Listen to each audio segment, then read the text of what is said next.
Welcome to the Watch and Learn this week. I'm Kim Sandberg, and with me today is Johnny Barfus. Hi. We're both studio educators here at Handi Quilter. Today we are talking all about getting your machine and your frame ready for quilting, right, Johnny? Yep.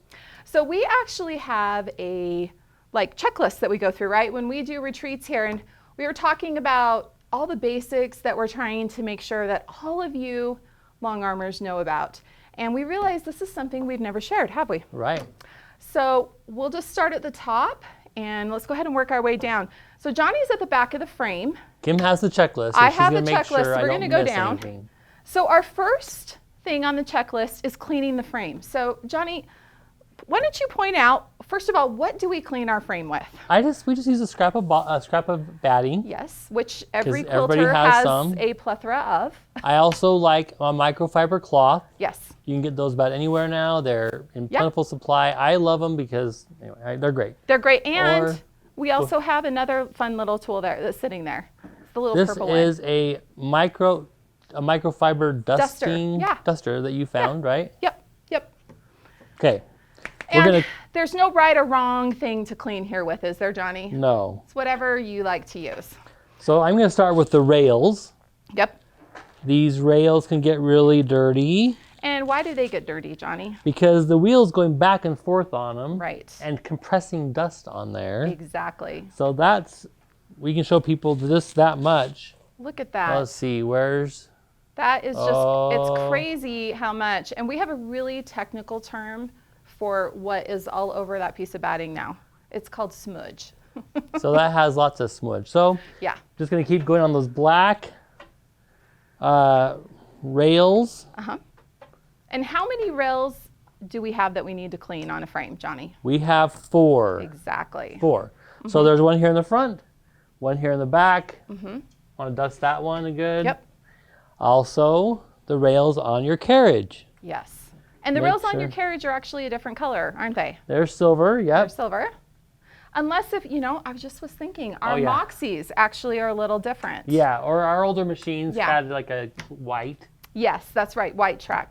But it's any of the tracks that those wheels run along, we want to clean really, really well. Those, if there's lumps or bumps of stuff, as you're moving your machine along, it can actually feel like you're climbing over a mountain, right, Johnny? Yes. Yeah. So we've done our rails. We want to do this black desktop. And check out this nice, awesome close-up we have here. Look at all the dust on this. We also found thread. Yes, as we were setting up for filming, we found this and we were like, oh my goodness, this frame hasn't been cleaned in forever. It's perfect for filming today. So Kayla's going to give you a nice shot of that. Yep. And then the blue track. Yes. As well. And what's the blue track for, Johnny? Because That not is- everybody has that on their frame. Yes, if you have a Pro Stitcher, you have the blue track. Right. The blue track is called Flex Track, and that is what the Pro Stitcher Yeah. runs on the horizontal. The gears, yeah. There's actually a gear that drops down and it engages right inside of those little teeth.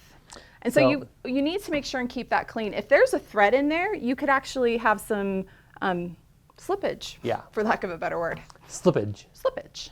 Also, won't engage the way okay, it so should. what's next, Kim? Okay, so is our frame all clean? We've gotten everything dusted off. It's good to go, right? Okay, Yes. so our next thing is to clean the table and the track, which we actually just did too. Yes, we we just did cleaned that. the table and the track. Next, we need to make sure our machine is clean, right, Johnny? So Yes. let's talk about dusting off our machine. So, Always a good idea. do you get a lot of lint all over your machine, Johnny? I know I do. Yeah, I just had my house cleaners come yesterday. Nice. It was a gift. It was free. I Lucky will gladly you. pay for it in the future, though. But I specifically asked that they clean the baseboards Oh, nice. because I sew a lot and I get a lot Yep. of dust in that house. So Yep. And I know I find that I will get the little lint and fuzzy buildup more on my machine, depending on even on the type of thread that I use. If I use a lintier thread, I notice that I get those little all over the place, right, Johnny? Yeah, totally. Or maybe if I'm quilting like a flannel quilt or something like that, or minky. Whew, sometimes that minky kind of gets everywhere. yes. So be sure to dust it off. Now, let's take a look. It's important to make sure that we keep our thread path clean. Yes. So, Johnny, why don't you kind of show them how to do it? We just like kind of trace your finger along that thread path. Make sure we don't have any threads wrapped around thread guides or any of those kind of things, right, Johnny? Yep, we have those thread guides. We talked about threading the machine Yep. last week, but just make sure that's all clear and free of obstructions. Yes. Definitely. Exactly. So make sure that that's all nice and clean. Every once in a while, you might even need to get a pair of tweezers out and make sure that there's no thread wrapped around the spring on your tension discs or caught other places. And speaking of thread getting caught places, let's talk about the wheels. Wheels. Right, Johnny? Yes. Let's talk about the wheels. Now, let's start with the carriage. On most of our machines, not including the Moxie, how many wheels are on the carriage? 1, 2, 3, 4. So there's 8. There's 8, but there's actually one more wheel we've got to pay attention to, right? That is this one here. Uh-huh. And That is the what, Johnny? the encoder wheel. The encoder You wheel. had to ask me, and it slipped my mind for 30 seconds. I'm That's glad okay. it came back. The So that's encoder the wheel. encoder wheel. What do the So encoders do? encoders are the tracking. They track horizontal and vertical. So you Right. have one on the back of your carriage and one on the back of your machine. Right. And you want to make sure they have a little spring under them. Right. There's a spring keeping the tension against the frame. Right. So we'll get calls that my machine's running fine horizontally, but not vertically, or vice versa. Getting long stitches in one direction, getting right? long stitches, yep. So just make sure that has a spring, and the spring is still, you can play with it, making sure it making goes up and contact? down. Yeah, and making sure there's like little rubber wheels. Make sure they both have rubber wheels on there. Yes. The little rubber coverings. Yes. The O-rings. The O-rings, thank you. Yes. And make sure they don't have any thread wrapped in them. And then we have 4 wheels on our machine. Right. So let's show you how we clean Yes. both of those. So, Against this black wheel, and I'm going to roll slowly, keeping the batting, so the batting is down picking up- inside that groove, right? yeah, down inside the groove of that wheel. Okay. Making sure, can you see that Yeah. smudge on there? There we go. Oh, look at that. Ugh. Dirty wheels. So that's just on one wheel. Yeah. So if you haven't done this for a while, make sure you're doing it. We say every quilt. Yeah. One of our educators, she makes sure to really pound it in. Yes. That every morning you come in, you are, yes, every morning you're cleaning those wheels, Yes. cleaning the dust out, Yes. cleaning your, Yeah. Yeah. My rule is, for me personally, is anytime I take a quilt off of the frame, I take a minute and I do all these steps that Johnny's talking about. And of course, it doesn't actually take this long because I'm No. not usually explaining it. It Right. just takes a couple minutes, right? well, so and- what go ahead. what else do we need to look for with the wheels, Johnny? The wheels. The wheels. That they're all connecting? That they're all connecting, except And- sometimes on the carriage, Oh. we may have wheels that aren't touching. But there's one other thing we need to maybe, that builds up around the wheels. Thread? Thread. Is that where you're going? That's where I'm going. I just put a piece in there, but it fell out. Oh, goodness. So thread can build up around those wheels, and when you pull it, that's what a good thing for the tweezers are, Yep. is to pull any thread out of those. Yep. Make sure, and remember those are 8 wheels there that you want to check all of them. Yep. And the wheels on the side of your machine and your encoder wheels can get thread wrapped around them if you're not careful. Also, if you have a Pro Stitcher, the gears that sit down inside of that carriage, you want to just kind of move your machine back and forth and look really good down inside of there, right, Johnny? And make sure that you don't have any thread or lint buildup down there too, because that can affect how your machine runs. Yeah, and we'll get some good shots of that. Yep, we definitely Okay, will. what's next? Okay, let's look at what's next. I think the next thing is checking our cable connections. Oh, very important. Yes. We need to make sure that everything's nice and tight in there, and we've got our power cable nice and tight in there. So just give all those cables a little push, right? Yes, the power cable, we have a few different ones of those too. They have, this one is a red locking on it. We also have ones that have a little brace, clip. a little clip. Yeah, a silver clip that clips on there that holds them in tight. And then, like you said, check these cables. This one is the encoder cable from the horizontal axis. Right. Make sure that one is. This one is from the vertical. Make sure that one is. Make sure they're plugged into the right ports. That's the same thing. If you're getting long stitches somewhere, that's one good thing you can check before making a phone call, is that those two cords are in the right place. Exactly. And nice and tight in there. Those feel good. All right, awesome. Okay, so what's next? Well, I think the next thing we need to do is stuff from the front of the machine. So Johnny and I are actually going to swap places here. So let's take a second and do that.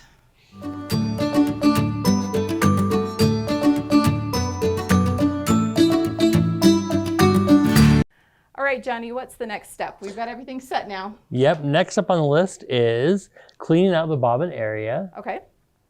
Let's clean it out. We use either canned air or a brush, depending on the machine we have. The newer machines are Amara, Infinity, Forte, and the Moxie. You can use canned air. The rest of them, use your trusty brush. Be sure and clean out all that lint and dust down there. For a closer up, really good instruction about this, be sure and watch the Watch and Learn that we did just a few weeks ago that was all about bobbins, right, Johnny? Yep. And we need to be sure and oil and then tension our bobbin and pop it in. So we've got that done. Yep. What's next? Next, we need to change the needle. Why?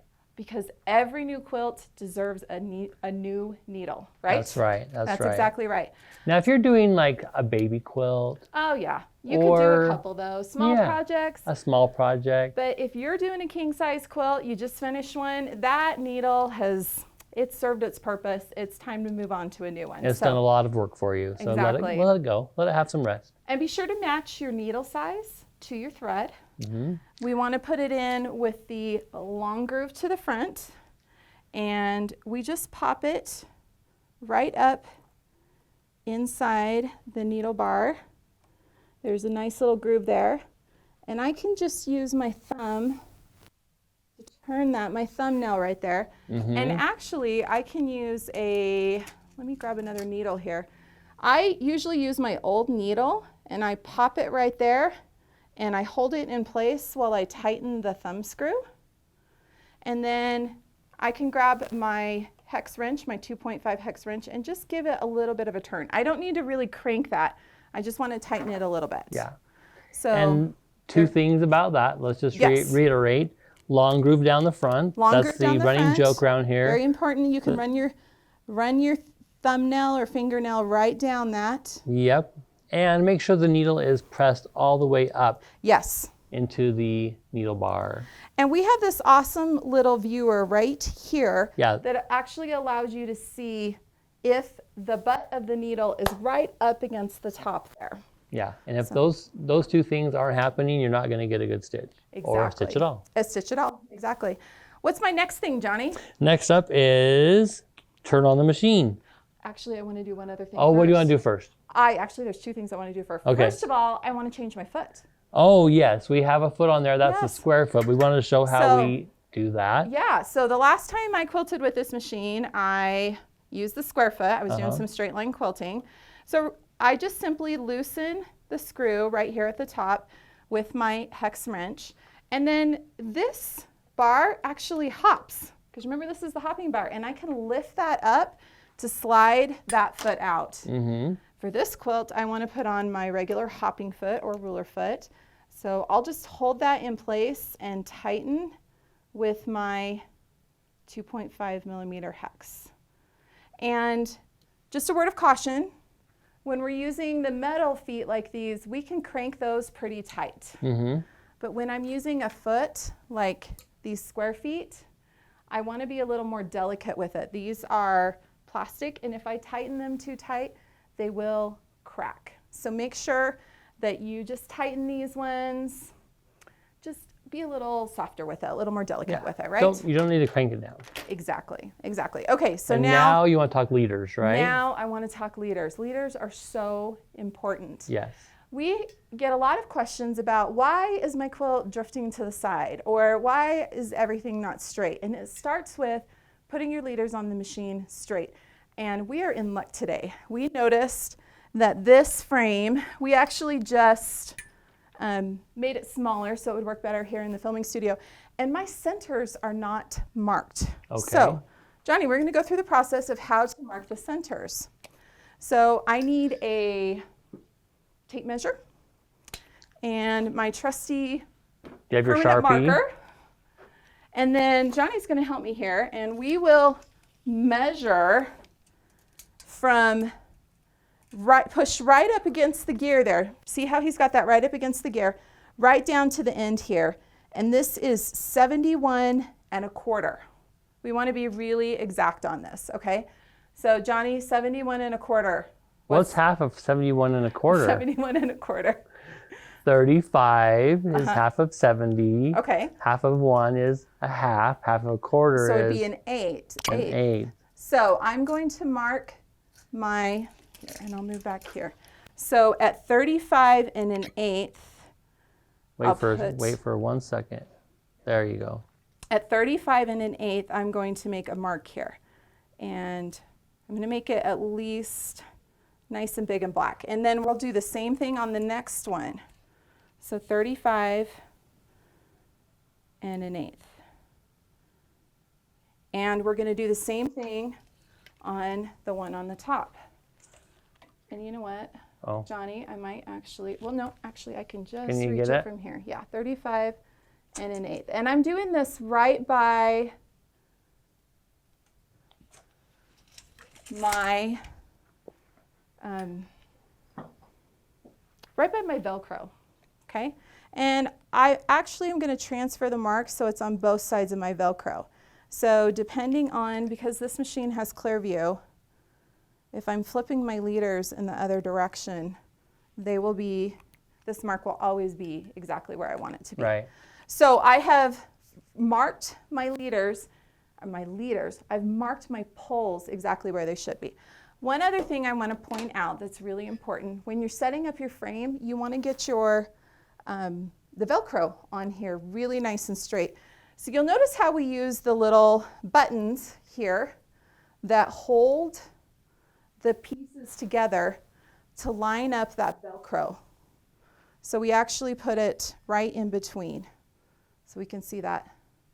We can see that right here. The Velcro runs just right here along there, okay? Making sure that it's nice and straight. And I've done that on all of my leaders. Next, I want to mark my leaders. Now, the really easy way to find the center of the leaders.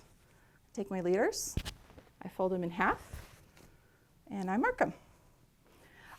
When I do this at home, when I did this the first time, to make sure that I get a really nice, sharp, and very precise center, I actually pressed them You with a did? hot iron to make sure I got a nice, good one. Uh-huh. And I am going to mark both the top and the bottom of this leader. So just I will make a mark right there in the center, and then make a mark right here in the center, okay? And next, I will go ahead and load my leaders on the frame, matching up that center mark that I just made right there to the center mark on the pole. And I'm going to smooth my Velcro out from the center out, just like we do when we pin it. And why do we do that, Johnny? Because you want to make sure that's equal, equal tension, equal. Yep. That I'm not pushing it all to one side, right? Mm-hmm. Okay. So I'll do that with all of my leaders. I actually brought a leader from home, and I want to show you the way that I actually marked mine at home. So instead of just marking it with a marker, I did my marker, but then I took just some really, actually it's orange thread, and I sewed a line straight through the entire leader. And it goes clear from the top, clear to the bottom, and it's nice and straight. And I use the same color of thread on the top and on the bobbin. So I have a nice straight line. So that's another way that you can mark your leaders too. That's awesome. That's a great tip. So right through them. So there's, more than one way to get the job done, Definitely. right? Okay, so And once that thread's going to be nice and straight. Yes. And last. And last. That's the thing I like, because I feel like with all the wording and everything that's printed on these leaders, sometimes I'm like, wait, is that my mark? Another great way to make sure that you're hitting the right mark would be to use a Sharpie that's like a different color, like a marker that's a different color. So make sure you have all of your leaders loaded properly. And let's put the rest of them on real quick. So I have this one loaded, water falling to the center, right, Johnny? Because we're loading in standard view. Standard view. Then break it I'll down. do the same thing with my next one. Once again, water falling to the center. Go ahead and roll I that love one the up. dance moves, you guys. Yes, he does. I do love the dance moves. Try to do a new dance move every time. And then I'll put my super leader on in the back here. A little easier to do from the back. Go ahead and pop that on. Once again, from the center out. And then I'll grab on the other side and do from the center out. And then my frame's ready to load. Johnny, what's the last step? What's my last step? Turn on the machine. Turn on the machine. Turn and on the then, machine. Yeah, load your quilt up and you're ready to get going, right? Yep. All right. Well, let's take a second and talk about the awesome quilt in the background we have here. Yes. This is called Checkered Past. It's quilted by Denise Dowdrick, who is one of our national educators. And what a fun quilt, huh, Jenny? Yeah. We love this. It's a little wonky, but she did some really amazing. This double crosshatch in here is just bonkers.